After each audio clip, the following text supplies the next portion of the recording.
Hollywood. It's the Brad Warner Show.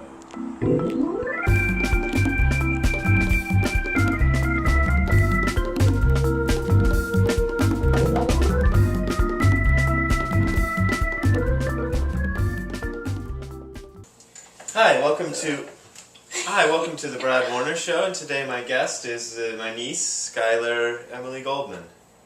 How are you doing, Skylar? I'm good. How are you? Good. I'm good. How are you? So tell me about your life. I go to school, and I take a class for how to make bagels. Really? Bagels. So that's what you're learning in school is bagel Yeah. making? What do you normally, what type of bagels do you Usually make? we add a little spice of ogre. Ogre? Ogre. Like the monster? Yes. Like Ogre? Shrek. Interesting. Yep. Wow. On a serious note, Yeah. I want to help feed the homeless. Well, that's what we did the other night. So why? Why do you want to feed the homeless? When I was little, I had like a pack of crackers, and I saw a homeless man, and I gave him my crackers. And like, I don't know, I've just always had a heart for them. And then in 7th grade... So you went down there with your mother. Yeah. And you were in 7th grade. Yeah. And you were a troubled teenager going, And I saved a man's life. You saved a man's life? Yeah. Really? Is that serious? Yes. Wow. I didn't know that. Tell me Actually, about that. it was a man named Stan. We were giving out the dessert that night, and I had an allowance, and this man came up and he smiled at me, and he was like, "Thank you so much." And that touched me, so I gave him my allowance for the week.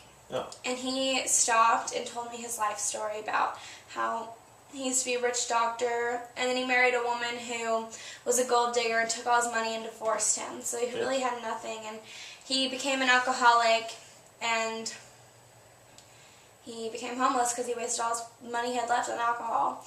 And he told me he wanted rehab. So I went to the owner, Maxine. She's the owner of Lost Sheep. And she called an ambulance, and we escorted him to the ambulance. And he was like, "I really appreciate this," and they took him to rehab. And then I came back like 5 months later, and he had a job.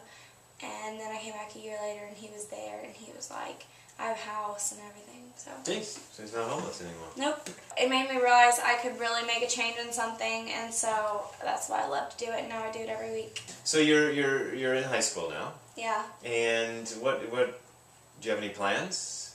I mean, everybody has plans in high school, and then sometimes you end up doing them, and sometimes you don't. But it's interesting. I want to be a special ed teacher.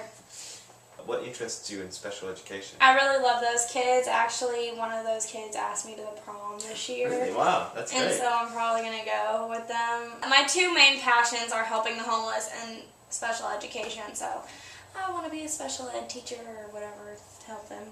So what? I'm curious. So why these interests? What?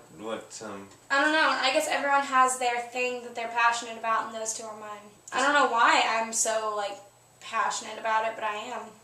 Just like I'm really strangely passionate about the Titanic.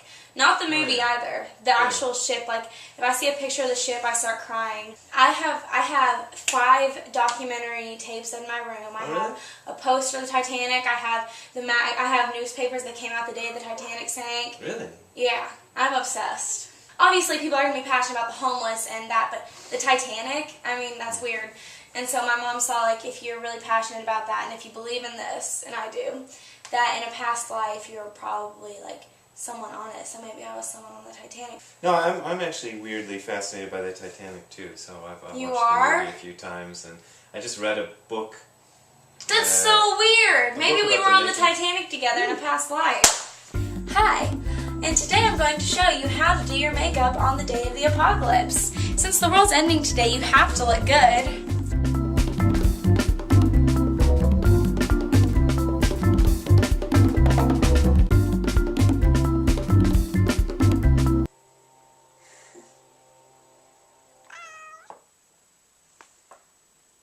Butters, what do you have to say to the people watching?